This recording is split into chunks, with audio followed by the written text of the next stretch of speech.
You know, when you look at a topographical map of a place, there's this expectation of absolute objective reality. Right, yeah. Like you see the contour lines, the elevation markers, those little blue shapes Yeah. indicating lakes and rivers.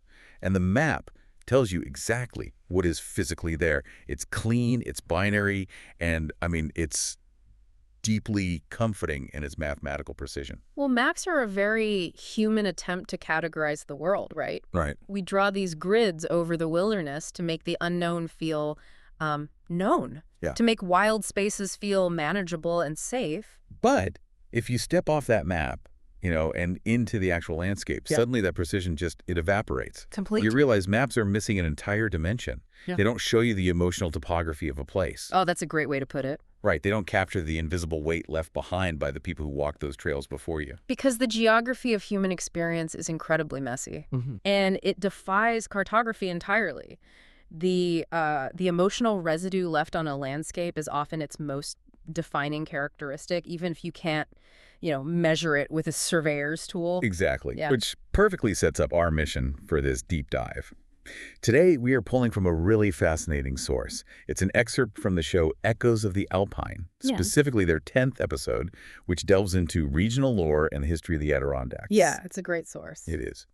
And we're going to explore how a single documented tragedy from the summer of 1906 transformed into one of New York's most famous historical court cases, how it inspired major pop culture, and ultimately how it left a lingering emotional footprint on a very specific physical landscape. And we are operating right at the boundary line here between documented historical fact and local folklore. Yes, exactly. We aren't just looking at a true crime story today, and we certainly aren't analyzing a spooky campfire ghost tale. No, not at all.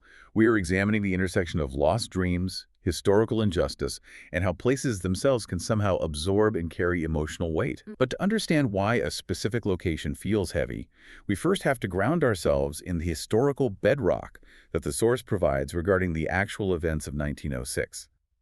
Okay, let's unpack this. The source introduces us to a young woman named Grace Brown. Right. She came from a farming family, and in July of 1906, she traveled to the Adirondacks with a man named Chester Gillette. Now, according to the historical record, this was supposed to be a, quote, romantic trip. But it ended in absolute tragedy. It did. Grace was found drowned in the waters of Big Moose Lake. And that transition, from the promise of a romantic getaway to the grim reality of a drowning, that is where the historical narrative suddenly shifts into high gear. Yeah. There is a stark, violently sharp contrast in the text between the premise of a romantic trip and the reality of a tragic drowning. It's jarring. Very jarring. And that juxtaposition captures the public imagination because it fundamentally subverts our expectations of safety and love and trust. It's a profound betrayal. And because of that betrayal, this didn't just stay a quiet local tragedy. Chester Gillette was eventually convicted of her murder. Right. And that conviction catapulted the event into the stratosphere. I mean, it made it one of the most famous cases in New York history. It even directly inspired the famous novel and subsequent film, An American Tragedy. Which was massive. Huge. And I kept thinking about this while reading the source material. We tend to view our modern obsession with true crime as a digital age phenomenon. Oh, sure, like logging onto Netflix or whatever. Exactly. We log onto a streaming service, we watch a 10-part documentary about some horrific crime, and we just consume it. We think of this as a very modern reflex. Yeah, we do treat it as a contemporary cultural flaw, this idea of turning real pain into mass entertainment. But looking at Grace Brown's story, you realize we've always done this. Yeah, we really have. A deeply personal, world-shattering loss for a quiet farming family gets thrust into the spotlight, consumed by the public, and literally gets packaged as an American tragedy in print and on screen. It's the exact same human impulse, just a century earlier, playing out in newspapers and movie theaters instead of on, streaming apps. If we connect this to the bigger picture, you can see why this specific event didn't just fade into the obscure archives of local history. What truly cemented this event into the cultural bedrock of New York was the legal finality of it. The conviction. Exactly. If it had remained an unsolved mystery or, if it had been officially ruled an accidental drowning by local authorities, it might have slowly washed away from the broader public consciousness. Right, because there's no ending. Exactly. But a trial and a murder conviction create a definitive narrative. It validates the injustice in the public eye. It officially stamps the event into the historical record, ensuring that Grace Brown's death wouldn't just be brushed aside as an unfortunate boating accident. Right, a conviction gives the story a definitive ending in the eyes of the law. A gavel comes down, a man is sentenced, and the state considers the matter closed. Closed and filed away. But, as the excerpt from Echoes of the Alpine points out, the law's ending wasn't the actual ending for the location itself. No, not at all. Because legal resolution rarely provides emotional resolution. Wow, yeah, that's so true. I mean, a judge declaring someone guilty does nothing to cleanse the physical site of the trauma. Right. Once a case becomes culturally massive, once it becomes an archetype of an American tragedy in the minds of millions of people, the physical location where the event happened begins to carry that accumulated weight. The story shifts away from historical fact and mutates into geographical folklore. Which brings us back to the map, specifically to the shores of Big Moose Lake. The source mentions an area near the old Covewood Lodge. Yeah, very specific spot. For decades, visitors to this specific spot have reported incredibly consistent, highly specific sensory experiences. Like, people report seeing a sad young woman near the water wearing early 20th century clothing. She is seen walking along the shore at dusk before she eventually just kind of fades away. And the reports go beyond just visual sightings, too. The source notes auditory and emotional elements, with people describing the sound of soft crying. Yeah? But perhaps the most significant detail is that visitors report feeling an overwhelming sense of sorrow when they are in that specific area. Here's where it gets really interesting to me. I want to push back against the traditional trope we always default to when we hear about this kind of phenomena. Okay, let's hear it. Usually, when someone talks about a figure fading away at dusk or hearing disembodied crying near a dark lake, society instantly categorizes it as a ghost story. Oh, absolutely. We file it right under the horror genre. Exactly. We imagine a malicious spirit trying to frighten campers. But our source explicitly notes that Grace's presence feels gentle and melancholy rather than frightening. And that distinction changes the entire psychological profile of the phenomenon. It makes you wonder why our default is always the supernatural scare, When you read the source material, it doesn't sound like a haunting in the traditional sense. No, it doesn't. It feels far more like a physical location that is experiencing an emotional memory. It's like an old tape recording that got stuck on a loop, playing the exact same moment of profound sadness over and over again into the environment. What's fascinating here is the underlying mechanism behind those sensory reports. When analyzing folklore and local legends, the specific emotion that a place induces tells us how the collective community has processed that history. Oh, that makes sense. Yeah, think about the psychological difference between a place inducing fear versus a place inducing an overwhelming sense of sorrow. Right. Very different reactions. Completely. Fear is a deeply primal threat response. It's your brain signaling that a location is dangerous, warning you that a violent history might repeat itself and you need to leave immediately. Run away. Exactly. Sorrow, however, is a completely different mechanism. Sorrow is a response of empathy. So we're entirely misinterpreting the emotion if we look at it through the lens of a ghost story. I think so, yeah. Seeing a young woman in early 20th century clothing walking at dusk, accompanied by this overwhelming feeling of melancholy, isn't about the landscape trying to terrify you. It's about the landscape refusing to let go of the visual and emotional memory of 1906. The environment absorbed the injustice of a life taken prematurely, and now it reflects that sorrow back to anyone sensitive enough to pause and feel it. It's an invitation to witness the grief, not a warning to flee from a monster. That makes perfect sense when you look at the thematic core of Grace Brown's story as presented in the source, because this is fundamentally a narrative about lost dreams and raw injustice. The text explicitly points out that her life ended far too soon. It brings us to this profound conclusion that certain places carry deep emotional weight, and that some stories simply refuse to be forgotten. This raises an important question about the mechanics of memory. I mean, why does this specific story refuse to fade from a community's collective consciousness after more than a century? Yeah, why this one? The lake could have easily reverted to being just another beautiful vacation spot, but instead it holds on to this specific sadness. I want to direct a question to you, the listener, about this exact phenomenon. Have you ever walked into an empty room, or visited a historical site, or even just stood in a particular spot in a forest and felt a heavy, unexplainable atmosphere? Yeah, just that feeling in the air. A tangible feeling that something significant happened right where your feet are planted, even if there isn't a bronze plaque there to tell you the history. Most people have experienced that sudden shift in the atmosphere, that sudden drop in emotional temperature. The best analogy I can think of to explain how an environment holds on to that weight is the biological process of physical scar tissue. Oh, okay. When a human body experiences a severe trauma like a deep cut or an injury, the body rushes to heal it, but it never heals perfectly. The body lays down collagen in this hasty, misaligned way.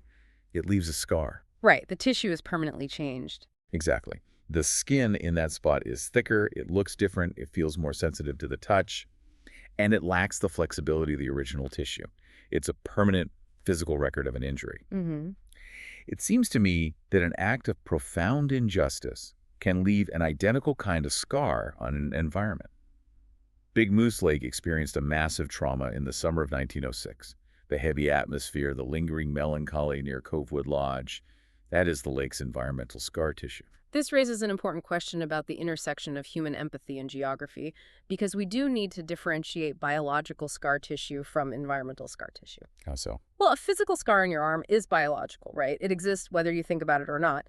But an environmental scar requires active human participation to exist. Oh, I see. You're saying the lake wouldn't feel sad if there weren't people there to conceptualize the sadness? Precisely. If we synthesize what we've learned from the source material, the continuing echoes of Grace Brown, the sightings of the early 20th century clothing, the sound of soft crying at dusk, can be viewed as a psychological feedback loop. Mm-hmm. It's the community's ongoing method of processing an unresolved injustice. Which brings up a fascinating contradiction, because legally, the injustice was resolved. Chester Gillette was tried, convicted, and punished. A court verdict provides legal resolution, but it rarely, if ever, provides emotional closure for a community. No, it's true. A trial doesn't bring back the lost dreams of a young woman from a farming family. It just itemizes her tragedy into evidence exhibits. Yeah. And a blockbuster movie adaptation, like An American Tragedy, certainly doesn't provide emotional closure either. God, no. If anything, pop culture commodifies the grief. It turns a terrified drowning woman into a plot device for audience entertainment. So the legal system sterilized her death, and pop culture commercialized it. Exactly. And in response to both of those things, the local geography humanizes her. The haunting isn't just about a spirit literally pacing the shoreline near Covewood Lodge. It's about the living continuously choosing to honor a young woman's lost dreams. The community, the tourists, the local historians, they subconsciously maintain this atmosphere of gentle sorrow. They feed into it. Yes. A visitor goes to the lake knowing the story. They project their own empathy and melancholy onto the water. They speak in hushed tones at dusk. Right. That behavior influences the next visitor, creating a localized atmosphere of grief. They maintain this environmental scar so that Grace's tragedy isn't reduced strictly to a gavel strike in a courtroom or a dramatic scene in a novel. The geography of grief allows her to remain a real human being who is actively mourned. They were protecting her from the apathy of time. Yes. By keeping the memory alive, even as a melancholy legend, they refused to let the landscape forget her. It's a profound mechanism of collective empathy. The story refuses to be forgotten entirely because the people interacting with that environment refuse to let the water wash the memory away. It completely reframes how I think about local folklore, ghost stories, and just the physical spaces we inhabit every single day. It really changes your perspective. Let's synthesize the journey we've taken through today's source material. We started by looking at the cold, documented historical facts in the summer of 1906. A young woman named Grace Brown, a trip to the Adirondacks that was supposed to be a romantic getaway, and a tragic drowning that resulted in a highly publicized, frenzied murder conviction. Right. And we examine how the legal finality of that trial transformed a deeply personal farming family's loss into a massive cultural phenomenon, cementing it in the public consciousness as an American tragedy that would eventually be consumed as pop culture. From there, we explored how that immense cultural and emotional weight seeped into the very geography of Big Moose Lake. We pushed past the cheap thrills of a standard horror trope to understand the psychological reality behind the sensory reports near Covewood Lodge. The sightings of early 20th century clothing, the liminal timing at dusk, the auditory illusion of soft crying. And we decoded the difference between an atmosphere of fear and an atmosphere of sorrow. Oh, yes. We learned that this gentle melancholy represents a landscape marked by human empathy, a feedback loop of memory that holds on to an unresolved injustice so that a young woman's lost dreams are never fully erased by a court transcript or a movie script. Which matters so deeply for all of us right now, wherever you happen to be listening to this. Because understanding the mechanics of how a place holds memory completely changes how we view our own immediate surroundings. Absolutely. It shows us that history isn't something that just lives in the pages of a textbook, or on a Wikipedia page, or in the runtime of a true crime documentary. History is deeply, permanently imprinted on the shores of the lakes we visit, the architecture of the buildings we pass by, and the dirt on the trails we walk at dusk. It serves as a reminder that environments are rarely a blank slate. Every physical space we enter is layered with the emotional residue and the historical scar tissue of everyone who stood there before us. Which brings me right back to that topographical map we talked about at the very beginning of the deep dive. Full circle. Yeah, the map will tell you the exact depth of Big Moose Lake. It'll show you the precise latitude and longitude of Covewood Lodge. It will give you the elevation of the surrounding Adirondack Mountains.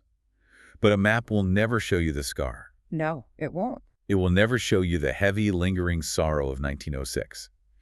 You have to be willing to look beyond the objective, printed lines to feel the true emotional geography of a place. You have to be willing to step into the landscape and actually listen to the echoes. And that leaves me with a final thought for you to mull over as you go about the rest of your day, stepping back out into your own world. If a quiet lake in the Adirondacks can hold on to the deep emotional weight of a single, unresolved injustice for well over 100 years. For well over 100 years. What invisible histories, what quiet tragedies, and what forgotten dreams are you walking past every single day in your own neighborhood? Thank you for joining us on this deep dive. It's been great. We love unpacking these layered, complex stories with you and exploring the hidden dimensions of the world we all share. Keep looking beyond the map.